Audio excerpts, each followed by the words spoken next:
speaking of just kind of setting the tone, there's a few places that I wanted to go. It was a great, segue to have your son, come and join us for a moment. But how did you actually enter the business? Like, I know you took the job, but how did you find it? Like, how did you find your way into the space? So literally that job fair that I took my mentees to, I knew of the companies, I knew of, the licensing process to an extent, but I fell into it. I was in grad school, not even thinking about a career, because in my mind, I need the degrees to then pursue a career in this industry. And then after you get into the space, the company, or you start out on your own, which is very rare, folks get licensed and they establish their own agency as a broker producer. I feel like most people get introduced to an insurance company and then they get introduced to the process as to how to become a licensed professional. I think that a lot of people don't realize that you don't have to enter the industry that way. I think it's an easier, more accessible way because, again, you know who MetLife is. They have a sales force. You know who Aflac is. They have a sales force. You know who Voya, and you know who, Blue Cross Blue Shield, Cigna, Aetna. You know all these companies because they have commercials. And so, if you are curious enough, you'll stumble upon it as well. And that was my personal experience. I think most folks now, as universities, to the point of going to college, you can now go for insurance and risk management. That was not a major when I was in college. So I think they're, at the foundational level of education, in even higher ed, folks are starting to put more life skills education within the curriculum. I know that there are several charter schools out in the DMV where I live that have financial management skills as a part of their curriculum for K through 12 kids. I think that is so powerful, right? And so I think that now kids are getting into the industry, and I mean kids are getting exposed to this industry, or introduced, I should say, to this industry from a number of different modalities and platforms. They're on there. I know my son knows the passcode, the 6-digit passcodes to both my wife and I's, phones. And so he'll see a commercial for an insurance company and he'll recognize that. And I think that's insanely powerful, and it's not exposed. It's not the same level of marketing, if you will, or exposure, if you will, to this industry that our kids' generation is having. But I do think the easiest way to get introduced is to either, if you have a personal agent, talk to them about their process, or if you have a question about, what can I do differently in my coverage, and you start to pay attention to the policies that you already have. And there's no age limitation. I know people who just got their license at 50-something years old, Absolutely. And it's the best career decision they'd ever made. Absolutely. So I don't want to put an age limitation on it. However, I think when people are looking to start a career, how in my generation, in my experience, most people just fall into it like I did. I went to graduate school for professional and strategic communication, which absolutely has application to an extent. But it's something that was relevant for a career opportunity that would have grown and evolved with me when I got it. If I graduated on time in the 2-year program, that ended up being a few more years, as long as I was having some success in the insurance industry. But yeah, I think that's a layered question, because our generation, you and me, probably just fell into it, or we heard about this opportunity, then we went and did research. There are certain programs, certain affinity groups, again, like NIA, like SOBA, like a lot of the affinity groups that we know, and we knew them in my experience, I knew about them. I found out about them after I got introduced to this industry. I didn't know what a group insurance rep was. And then once I did, all these other doors of information, all these different access points of information and experiences started opening up. And so now the people that are in my network, they know about it because I'm going to talk to them about it if they ask. And one of the critical remarks I would give to myself is I need to be more proactive in that approach, because there are bad experiences too. That I would caution that I experienced, right? Like there was some that you can't really help, like getting hired by a company that's going to divest its entire American operation.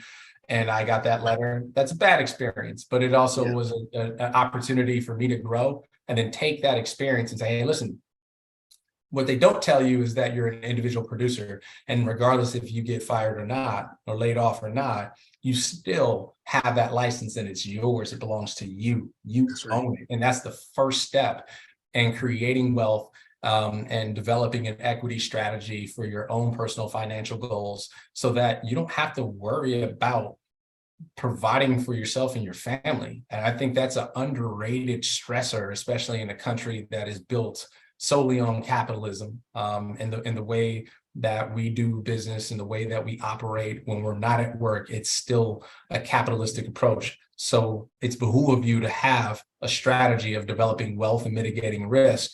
And this is one of the, hands down, I can say it 1,000 times, is one of the best career opportunities in the world to pursue and to obtain your license. But there's a whole host of ways of finding out about this industry. And I think social media has to be on the top of the list of people finding out about how you get your license, what pre-licensing processes are like, what different licenses I want to pursue, what different subject matter expertise I want to pursue, or what areas I want to focus in: underwriting, service, production or sales, agency ownership, being a GA, which is something that effectively on the real estate side that I do, I'm a referral agent only, because that touches the insurance industry. A lot of my real estate clients and a lot of my realtors look to me to give home insurance or homeowners insurance, personal property insurance, umbrella policies. All of that comes from having my licenses in the insurance industry. Absolutely. So absolutely. I think with with that, just finding your way into it, as you mentioned, we say we kind of stumbled into it, or it found us, we didn't found it. I mean, most times people aren't really looking for it, right? But once you do find it, and I did mention in the introduction that you're a real estate investor and broker as well. So that's another element, just another element, to Adam's just prolific business prowess. But let's talk about mentorship. Like, what did that mean to you, kind of early in your career, and where does it play even now that you have some experience? Man, I would not be anywhere close to where I'm at today without my mentorships. I mean, my parents aside, they will always be present of mine as the core mentors, because they are my parents, right? And they are really, really good at giving me all the advice that I need, right? In practicality, they're not going to work for the same companies and have the same experiences that I will personally experience doing this job, working in this industry. So mentorship was one of the first pieces of advice my dad gave to me when I was entering in this industry. Is like, shadow somebody who knows what they're talking about, get a mentor. And I did exactly that. When I started at ING Employee Benefits, the president at the time was Ivan Gilreath. I'll never forget that. Like, he didn't have to, but he was just like, okay, I can see you really embracing this industry and flourishing. And thanks to him and a number of other mentors along the way, and currently now, I flourished. But he also said, we see a lot of sales folks, a lot of people in this industry just, flunk out, for lack of a better term, or get burnt out from the rigors of this industry, because it is hard work. But I don't want to say it's hard work, it's challenging work. And challenge. It's not hard, but you have to work hard at it.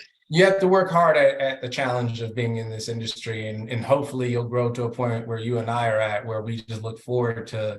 I don't look forward to cold calling. I was about to lie to you. I don't really like the aspect of anything, because mentorship is effectively building relationships. It's the networking aspect with a purpose. And I think that mentorship, again, obtaining a core of mentors, and I believe in having multiple mentors for their specific purpose, right? Because you have to understand that you're not, number one, you're not going to be the first, last, and the only mentee that they have. And the goal is to learn what you will learn from your mentorship, apply it to your career, be successful, share it with someone else that was in your position when you started at ABC company or you ventured out and got your license. It is so vital that you identify who you would like to mentor you, and that'll be the first and most important sale of your career in the industry. End of story. I think that's one of the reasons to actually get licensed in the first place, is to find mentors, right? Because if you talk about, people who may not have anyone in their close proximity that they can look upon and says, hey, this person has done what I want to do or gone where I wanted to go.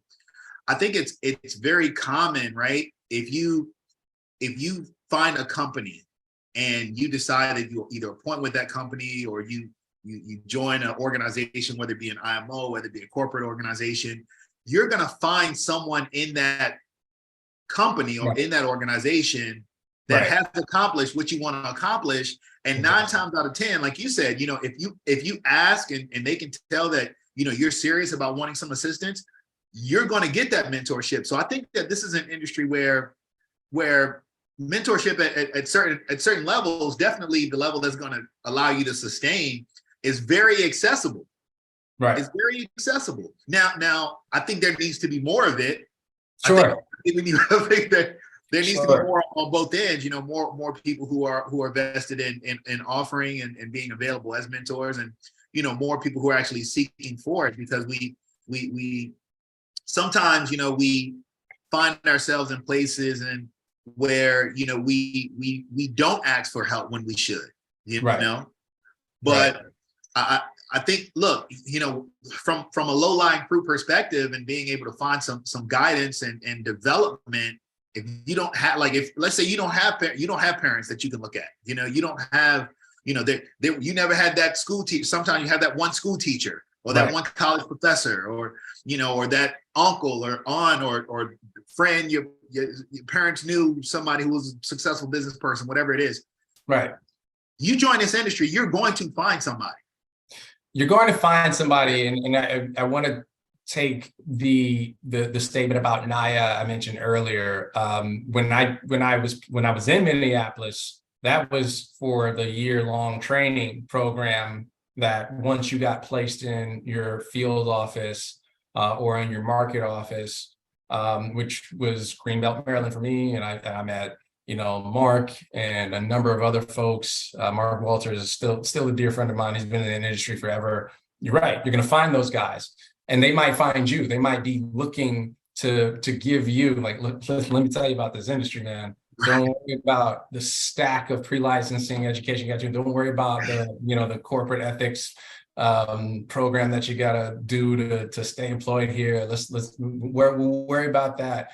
But let's talk about your career trajectory. You'll recognize who's excited and who has an open door for you to be a mentor.